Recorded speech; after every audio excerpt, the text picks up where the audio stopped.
चलें जी, हमने screening continue किया हुआ था। तो स्क्रीनिंग क्या था, एक मेडिकल इन्वेस्टिगेशन थी which does not arise from patient request for advice for specific complaint.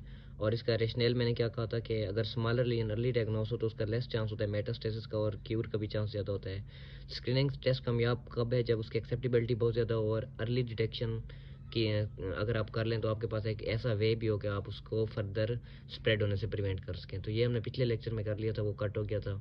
तो अब हम पढ़ते हैं कि क्राइटेरिया क्या है स्क्रीनिंग का, और ये एग्ज़ाम्स में SEQ में बहुत आता है। इसके 3 चीज़ें हैं, डिजीज़ कैसा हो, टेस्ट कैसा और प्रोग्राम कैसा हो। Disease must be recognisable at early stage.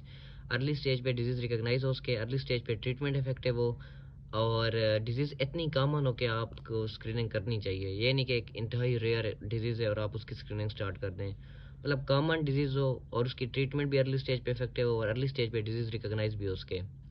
Test कैसा हो, टेस्ट सेंसिटिव हो, स्पेसिफिक हो और स्क्रीनिंग पॉपुलेशन उसे एक्सेप्ट करे। टेस्ट सेफ हो और सबसे बड़ी बात इनएक्सपेंसिव हो, ताकि पेशेंट अफोर्ड भी कर सके उसे।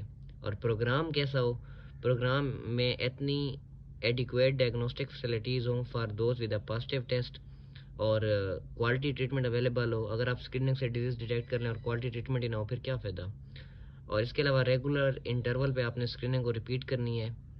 जैसे अब मेमोग्राफी हम करते हैं 40 के बाद, तो हर ईयर एक दफ़ा करवानी है। अब इसके अलावा जो स्क्रीनिंग प्रोग्राम है ना, इसके benefit must outweigh the physical and psychological harms. अब यूके की बात करें तो cervical smear is offer to women on a 3 yearly basis until age of 60 के एज तक। हर 3 ईयर की बेसिस पे आप पैप स्मेयर करवाते हैं सर्विक्स के कार्सिनोमा के लिए।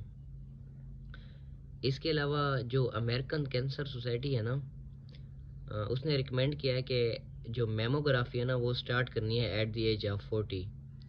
लेकिन अक्टूबर 2015 में ना एक न्यू रिकमेंडेशन आई है, और वो ये है कि जो ब्रेस्ट कैंसर का जो एवरेज रिस्क है ना वो स्टार्ट होता है 45 की एज से।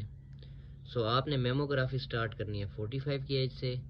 इसके बाद आपने हर साल मेमोग्राफी करवानी है अगले 10 साल, मतलब 45 से 54 तक हर साल एक बार मेमोग्राफी लाजमी करवानी है।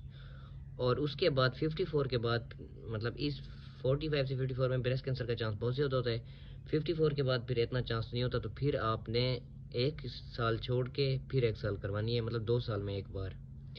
और ये MCQ में बहुत आता है कि मेमोग्राफी स्टार्ट करवानी है 45 में, 45 टू 54 हर साल एक बार करवानी है, और 54 के बाद फिर एक ईयर का गैप दे के फिर एक साल करवानी है।